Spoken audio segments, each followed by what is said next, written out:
podcast is part of the Sports Social Podcast Network.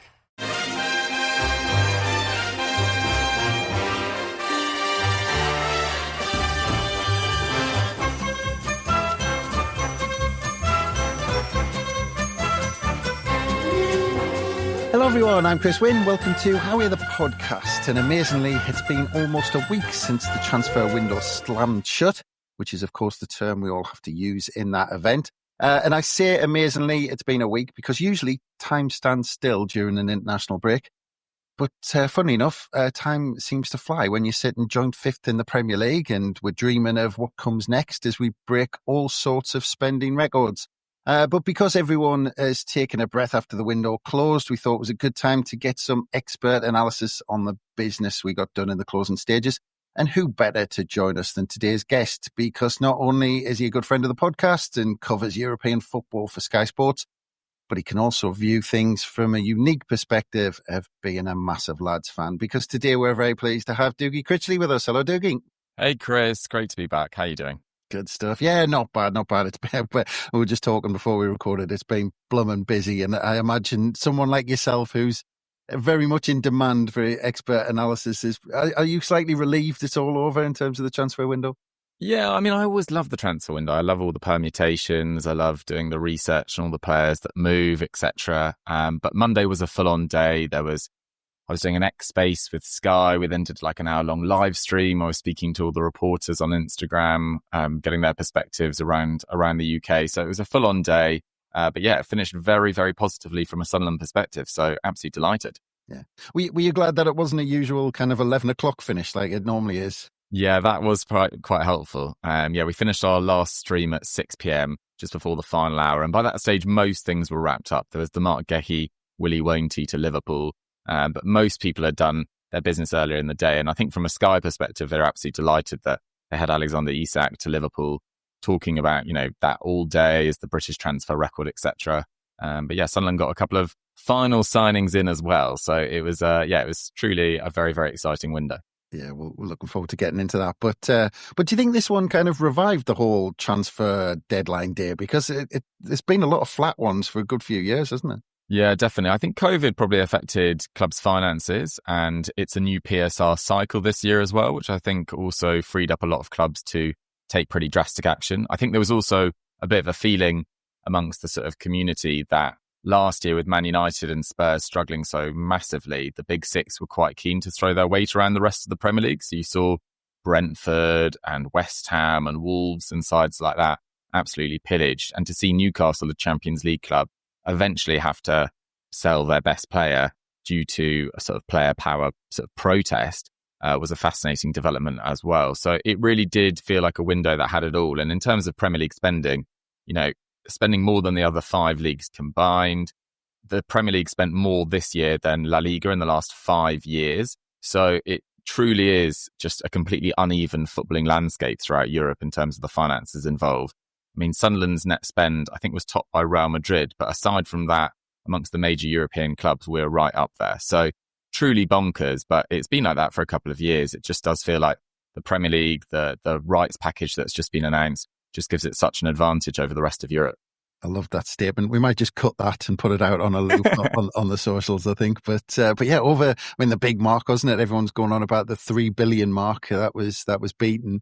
I mean, where's this all heading? Because it can't surely be sustainable to go on like that. And you look, I think it was only kind of the Saudi league in terms of the money, the net money spent, that was kind of rivaling the Premier League, whereas all of the others kind of broke even or were in profit. Yeah, it's just crazy.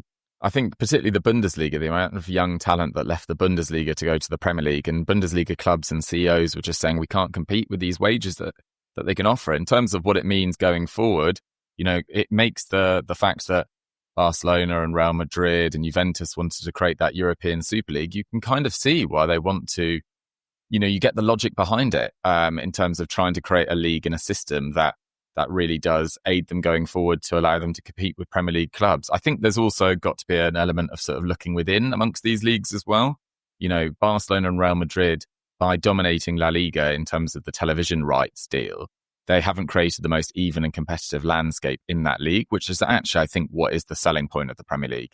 yes, there are some amazing players and managers, etc. But those players and managers go deeper down than in any other league because the competition is so strong. You know, you look at Villa and Newcastle and even smaller sides like Bournemouth and Brighton in the last few years really punching above their weight. And it makes you think that if you can get a couple of transfer windows right, you can really not just establish yourself in the Premier League, but really kick on and qualify for Europe. And you look at Nottingham Forest last season as well. Crystal Palace supposed to be in the Europa League after winning the FA Cup. And it kind of fills you with confidence as a Sunderland fan. And look, we don't want to run before we can walk. But if you stay up this year, which is still a big ask, because I think it does look really, really competitive at the bottom of the league, you know, the world is our oyster. We can push on. Again, that's another one we can clip. I love it. But you've mentioned PSR, and actually the two big ones are Newcastle and Villa. But do you think we're seeing a new era in terms of how clubs plan for that? Because you're now seeing it's like almost like a boom and bust thing. You're having teams that are really pushing and spending bigs, and it's almost coming in waves where they spend big and then try and break into it, and then they have to drop off again for a year or two. And it's almost kind of, right, we make a push, and if you don't make it into that top four and make money for, you know, consistently for 2 or 3 years in there, you have to spend a couple of years dropping off. Yeah, definitely. I mean, it all fundamentally comes down to revenue, and revenues are so attached to merchandise sold around the world. It's so attached to how large your stadium is and the sort of passion of your fan base within your city. And these big six clubs are established in the top of the Premier League for the last 20, 30 years, which has given them such a big advantage in Asian markets and American markets and African markets, etc. So clubs like Newcastle and Aston Villa spent pretty sizably without selling that much talent, and had some spells in the Championship as well, and then spent so massively and then got to a position where their squad was almost too good for where they were at. And in order to get better, they had to start selling players to make that next step. And like prior to this summer, and well, Newcastle in particular, you know, you saw that Isak and Bruno Guimaraes and Tonali and players like that go to Newcastle. But this is the first time we've actually seen them effectively have to sell their star player. And it's primarily down to the fact that Isak pushed to leave, and look, they really wanted a massive fee for him. They got a massive fee for him, but they wanted 150, had to settle for 125. And if that has kind of given them a lot more freedom in the market in the final few weeks to sign Wissa and Voltemade. But in the end, their net spend was, I think, 8th biggest in the Premier League. They still signed Jacob Ramsey and Aaron Ramsdale. So they have Anthony Elanga. So they were still able to improve without Alexander Isak. But unless you sell a top star every couple of years, which we've seen clubs like Brighton and Brentford do in the last few years, then it's very difficult to consistently improve without massively improving your revenues, which you can't do unless you get into the Champions League. So I do really understand the frustration of clubs like Newcastle and Aston Villa, because 20 years ago when when Chelsea came onto the scene 20 years ago, and 10 years ago, and more like 15 when Man City did, it was completely unregulated. You could spend as much as you wanted. And it is a bit of a closed shop these days, but everyone's kind of got to adapt to it. And also, the rules in Europe, if you qualify for European competition, are even tighter than the PSR rules in the Premier League. So Aston Villa had to, I think, get their wage to turnover revenue down to 70%, whereas last year it was at 95%, which is completely unsustainable. But I do understand why football needs to be regulated. You look at clubs like Morecambe and Bury in the last few years, and other clubs further down the EFL, even lower than that, really struggling to make ends meet due to financial mismanagement. And it is sensible that clubs have to, respect their bottom lines. Yeah. Well, just on that topic, now that the kind of dust has settled, and we last spoke to you at the end of June, when it was kind of all starting to really kick off. But did you really expect Sunderland to go out and spend as much as they have, just in pure that financial total? No, absolutely not. I think we probably were aware that last year we sort of scraped into the Premier League in that finishing fourth. We were comfortable in the playoffs and looked like we could, challenge for automatic at various points. But the way the season slightly petered out, let's say in the league campaign, scraped into the final against Coventry with that Ballard goal, scraped into the Premier League, didn't look particularly dominant in that final for much of it against Sheffield United. And probably, I think everyone thought, this is going to be a really tough ask. We could probably improve every member of the starting 11. I didn't actually think we were actually going to go out and do it, though. So it's pretty unexpected, and it's so against Sunderland's previous model. Well, I say that. I mean, we've signed players that really fit the model in many ways, but we haven't spent massively to get to where we are. I think I read a really interesting article in The Athletic, which basically said we're effectively ahead of schedule. 3 years in the Championship, having been in League One for so long, we still had players that were sort of League One stalwarts that helped us get out of the Championship. And our wage bill wasn't the same as clubs that have fallen down from the Premier League in recent years. And so we had so much manoeuvrability with PSR this summer, and it was the start of a new television rights deal. It was the best possible time to get promoted. And we have rolled the dice massively. I thought we'd offload a few more players and slightly even it out in the final few weeks. We didn't really see that many, sort of Championship League One stalwarts leave the club, not as many as I expected. But you can't be anything other than impressed with the quality of recruits that we've managed to bring in. Well, that's it. And that last time we spoke to you, I think I'm pretty sure there was only Enzo Lafayette was confirmed at that point. I think Florent Gasolfi was imminent at the time. But I don't think any of us could have imagined that we'd end up bringing Granit Xhaka to the club. Yeah, I mean, that is, I think, the key signing, to be totally honest, because I don't think we sign players like Alderete, a sort of La Liga regular for the last few years. We don't get in Nordi Mukiele. We don't get in Geertruida and Brian Brobby on the final day. If Granit Xhaka doesn't signify that this Sunderland project is moving and it's here to stay and it means business. And look, this season I still think will be really, really challenging. We've brought in so many new players. It's going to take quite a while for the connections to build and for them all to get settled.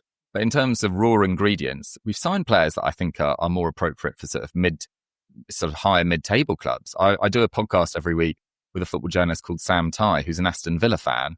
And he was messaging me throughout the final few weeks being like, Villa could have done with him. Could have done with him. And it was just a sign that, particularly someone like Geertruida, who we've brought in from RB Leipzig, the year before, and his year at RB Leipzig didn't necessarily go to plan. But the year before at Feyenoord, I was saying, and this was before Conor Bradley's emergence at Liverpool, but I was saying, this would be a great backup to someone like Trent Alexander-Arnold. Completely different style of player, can also play at centre-back, much more defensively sound, and an amazing passer from deep, but not sort of the star sort of Hollywood passer of Trent, but a much sort of more solid passer, let's say, and more reliable. And then he ends up at Sunderland, and someone like Alderete, who's got an amazing reputation at Getafe, playing in this really aggressive, low block side under Jose Bordalas, who's one of the most sort of defensively shrewd managers in the entirety of Europe, who feels like, even from the first moment he came on in that West Ham game, you were like, we've got a serious player here. And the way that Ronaldo has started also on the back of a free transfer from Atletico Madrid, I just didn't think, and I knew that the evenness of the Premier League in terms of the finances that you can offer versus the rest of Europe maybe gave us a chance to sign one or two top players, but we've got players signing from Champions League clubs who are seemingly invested in the project and excited to join us going forward. And it's just a thrilling time. Yeah. And just on the Xhaka transfer and the kind of the role he's playing, because I saw you put some stats out the other day about kind of the role he's playing. But I also think we've been very clever in putting some pace in and around him with Diarra and Siddiqui, because these two are seriously good at closing down and covering ground in and around Xhaka. Yeah, absolutely. I feel like we are building a side that's really, really effective in transition, which I think is a sensible way to go. We've seen newly promoted sides in recent years, particularly Vincent Kompany's Burnley, try and dominate possession, try and play 55, 60% possession. I don't think that's what we're going to do. I think, to be fair, in possession stats so far, we're actually quite mid-table. But I think that is partly due to the calibre of opposition we've played as well. And look, we had to get off to a great start. We did have a favourable run of fixtures, no disrespect to the sides we've played, because most of them have been much more established in the Premier League than we are. But we needed to come off to a good start before that sort of November, December run of fixtures comes around, and then January as well with AFCON. But yes, I totally agree with you. It does look like Diarra and Siddiqui, so much energy, so much pace in transition, can break through lines, just so much energy. And it's the perfect composition of a midfield alongside Granit Xhaka with his brilliant passing range. And actually, it's not the position that Granit Xhaka really played in Leverkusen, because they played a 3-4-3 primarily. So he was in the midfield too, with the security of three centre-backs behind him, two great, very dynamic wing-backs either side. And they really compensated for a lack of pace. Basically, Granit Xhaka is not particularly quick. And actually, when he was back in his Arsenal days, when he played that defensive midfield role, he'd often get caught out. But it does feel like his game has come on leaps and bounds, even since then, when he was obviously a really top player as well. And then you look at that passing range, the fact that in terms of progressive passes, so passes that go 10 yards towards the opponent's goal, which is going to be crucial for a side like Sunderland, who are not going to see as much of the ball as we have seen even in the Championship. We need someone to pick out passes. We need someone to retain possession really well. And he's fourth in the Premier League already for progressive passes, which is really no surprise because last year in Europe, in the entirety of Europe's top 5 leagues, he was second behind Joshua Kimmich, who is a Germany and Bayern Munich legend. So I knew what we were getting, but to see him replicate what he was doing at Leverkusen at Sunderland, a newly promoted club with a hugely sort of diverse team in terms of where they've come from and a lot of new players and combinations to gel, I think has been super, super impressive. And Siddiqui, I think, has really impressed me as well. I knew less about him just because I watched less of the Belgian league, but I'd seen some great reports about him. But Habib Diarra, I think, looks absolutely excellent and seems like a real attacking threat as well, which in that midfield with so much legs either side of him, I think it'd be nice if he picked up, 5 to 10 goals and assists this season. That would really, really help us out. Yeah, I think there's going to be a lot of eyes on Diarra and Siddiqui in terms of scouts this season, seeing how he gets on. But look, let's look at transfer deadline day because there was a bit of a saga in the position up top because Chelsea needed Guiu back early on, and we quickly went out and bought Brian Broby for just over 20 million. 23, he's had a great season the year before last, reported to have been potentially impacted by issues off the pitch last season. But I saw that you wrote that you saw it as a significant upgrade in terms of experience. But for me, I mean, you might say more, but he just seems like a very different type of striker as well. Yeah, definitely. I think a nice contrast to Mayenda and Isidore, who are much more sort of on the final shoulder, very good in the counter-attack. Brian Broby, coming through at Ajax and spending time with RB Leipzig as well, much more comfortable on the ball. Can bring others into play, looks like he's a very good dribbler from deep, just feels like a much more sort of complete package than Isidore and Mayenda right now. And I've actually been really, really super impressed with both Mayenda and Isidore, because that was the big question going into this season. I saw the Mark Guiu signing and I thought, I don't know whether he's actually going to start, to be totally honest. Yeah. He didn't feel like a significant upgrade on them. And then the Delap injury at Chelsea and Nicholas Jackson being so desperate to join Bayern Munich, understandably, given he was third choice at Chelsea and will be second choice at Bayern Munich behind Harry Kane and have a much bigger chance of winning trophies, has really helped us out in that situation. But to sign Brian Broby on deadline day, when they must have been slightly panicked in the final few weeks, because it wasn't the plan necessarily to let Mark Guiu go. There was always rumours that we were going to sign another forward. There was talk about Artem Dovbyk, who eventually stayed at Roma, and there was talk about Lewis Openda, who went to Juventus. And I never really believed the Lewis Openda rumours because, as well as this summer's gone for us, that is just a seriously good player who probably has aspirations to play in the Champions League this season, not be scrapping against us, or scrapping with us against relegation, I should say. So Brian Broby looks like a really complete all-round forward. I think there are some question marks over his last 12 months, but as you say, there are so many reports, which I don't know the full details of, so I don't really want to talk about it too deeply about some stuff off the pitch that has really distracted him. And also Ajax over the last few years has been a difficult club to play for. They've been pillaged relentlessly for their best players from that Ten Hag era, really. There was the whole Edwin van der Sar, then had a series of health issues. He was their sporting director, chief executive. Mark Overmars was involved in a sexual harassment scandal. It's just been so much going on. And then on the final day last year, they lose the title to PSV after doing an amazing comeback in that. And Francisco Farioli has now left the club, who was their manager. So it was a good market opportunity to get Brian Broby in. And it feels like with Mayenda, Broby, Isidore, 3 fairly different forwards. And Isidore at the moment seems very happy coming off the bench. Let's see whether Brian Broby, I think it'll probably take him a few weeks to get up to speed. So I imagine it will still be Mayenda or Isidore starting the next few games and Crystal Palace after the international break. But yeah, we can really look forward and carry on screenshotting that Premier League table because it's the stuff of dreams right now.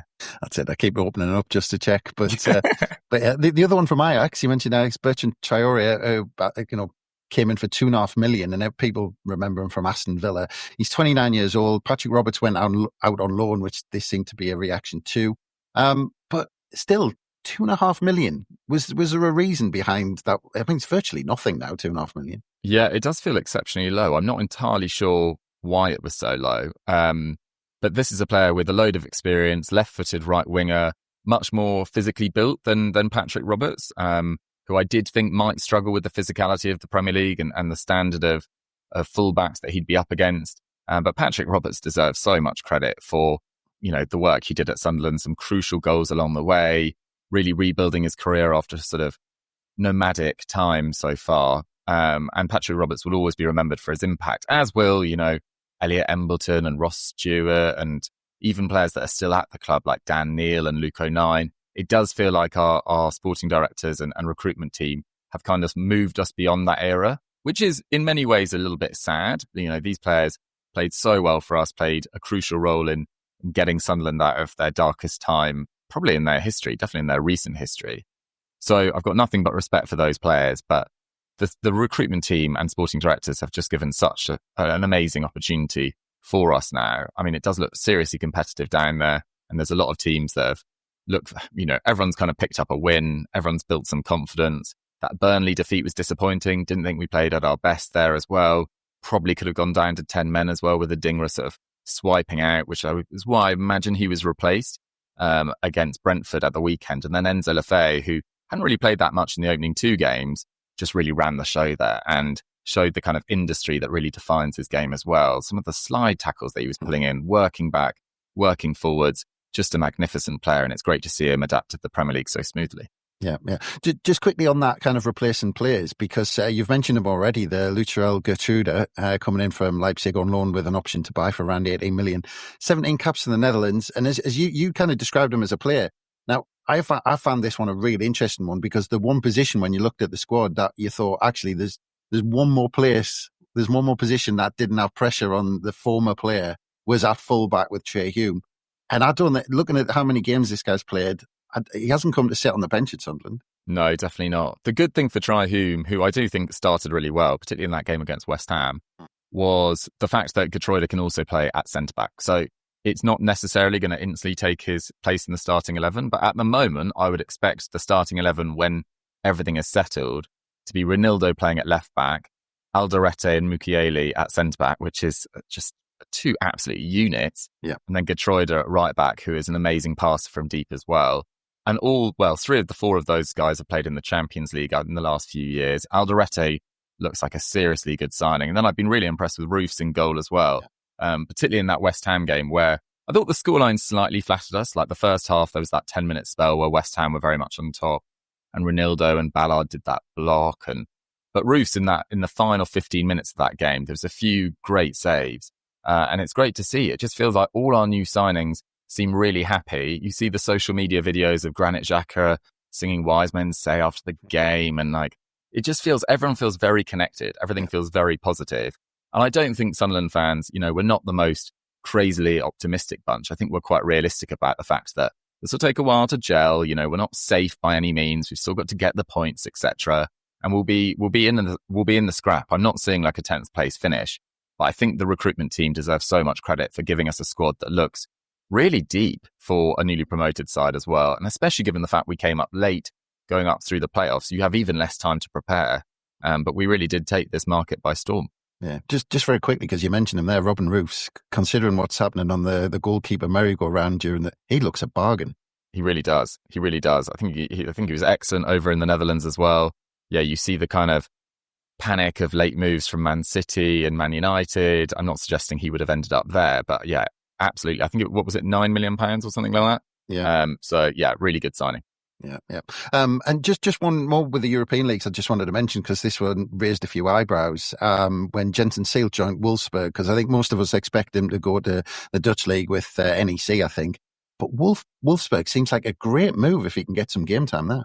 Yeah, absolutely. Established in the Premier League for a long, long time. They're probably not at their 15, 17 years ago, they won the Bundesliga, and they had Graffiti up front with Edin Dzeko, and that feels like a long time ago for Wolfsburg, but they have been in the Champions League in the last 10 years. If he plays 20, 25 games in the Bundesliga, I actually thought he stepped in pretty well in the minutes he played as well. Yeah. And I was a little bit nervous about that, especially for the opening game when we had a number of injury issues. But it does feel like the squad has now moved beyond him. But yes, if he performs well in the Bundesliga, that opens it up for an attractive sale, which we will have to do at some stage, like sell the sort of undercard effectively to kind of recoup a lot of money of this window. But you can see a lot of value in the signings we've already made. You know, it doesn't feel like we've overpaid. And look, this is famous last words, but it doesn't look like we've massively overpaid for anyone, which I think is pretty rare in the Premier League these days. There's normally, if you sign 12 players, there's normally a few duds in there. All of them look really sharp. They look ready to contribute. And it looks like a happy camp at the moment, which I know some pundits have called into question about how it will all work and the pecking order, etc. But at the moment, just full of confidence. Yeah. And as you said, you know, the start of the season, 6 out of 9 points is fantastic. But looking at those 3 games, they could have went either way. And the big moments, you know, in 2 of those games went for us. You know, if Mayenda had scored at Burnley, we could be talking about maximum points in those games. It's one of them. It could have went either way in all of the games. And it's actually been said recently or this week, a couple of times in our pods that because we've broken the record for a newly promoted club by quite some distance, it's almost like people are saying, well, if we don't spend, you know, if we don't stay up after spending that amount of money and try to be that clever with it, it's almost like if we don't stay up, the Premier League should just be a closed shop, because what's the point after that? Yeah, it would be a real shame. I don't really want to think about it too much at the moment, but yeah, it's a possibility. It's a possibility. It looks really competitive down there. I thought West Ham looked like the side most in trouble from the opening 2 big games, but then they go and beat Forest 3-0 with Somerville coming off the bench in the final sort of 10 minutes, making a massive impact there. There is so much quality. It looks like Leeds have signed some players that really fit their system as well. I think Burnley have made some great additions in midfield, with Florentino Luis arriving from Benfica on deadline day. If he pairs that with Chukwu and Cullen, who played really well against us, that looks like a fairly solid midfield as well. Brentford look like the side that will also be down there, same with Wolves. So I think those are the sort of 6 sides that will be in the sort of relegation discussion. But yeah, we really need to bank some more points coming up. Crystal Palace will be really challenging. It was kind of annoying that the international break came when it did, because I thought with the Mark Gehi news, that could kind of disrupt them for this weekend. Whereas you imagine by next weekend, he'll have got his head straight. They'll be back on track. But let's go in with confidence. I'm slightly frustrated so far on a personal perspective. I've been working a lot of the weekends and I had a wedding last weekend in County Durham, so we could almost hear the stadium fly, which was for another Sunderland fan as well. But I haven't gone to a game yet, and I've got a wedding for the Crystal Palace game as well, which should have been absolutely perfect. But I'm going to try and get to as many as possible this season, just drink it in and enjoy the journey. But the signings definitely fill me with a lot of confidence that we can do it. Yeah, absolutely. And we're really pushed for time. And I could quiz you on the European deals throughout the transfer window for quite some time. But I just wanted to catch you because I saw you on your socials that you've got your YouTube channel, which you... Yes. So I just wondered if you wanted to put that out there for people. Yeah, that'd be great. Thank you very much. Yeah, it's just called Dougie Critchley. So yeah, same as my Twitter handle and TikTok, etc. I've done about 9 videos so far. I started it in mid-July. I'm doing a video a week. And then I do a podcast called The Truth, which I'm going to put the video version of that on that channel as well. I've done 1 Sunderland video so far. I am mainly focusing on European football just because there's so much Premier League content out and about. But yeah, I'm really enjoying it so far. So come and check it out and hopefully subscribe too. Yeah, that's it. Anyone who wants to know more what's going on in European football, watch that because it is absolutely fascinating. But that just leaves me to say thank you very much, Dougie. It's been an absolute pleasure. Hopefully we can catch up throughout the season as well. Perfect, Chris. That'd be really good fun. Thanks for having me. Brilliant. Good stuff. And thanks again for everyone for listening. Of course, we're going to have all the build-up. Dougie mentioned the Palace game. We're going to have all the build-up to that throughout the week. So keep a look out on the Rugby Report website or, of course, the daily releases on Haway The Podcast. But from us, bye for now.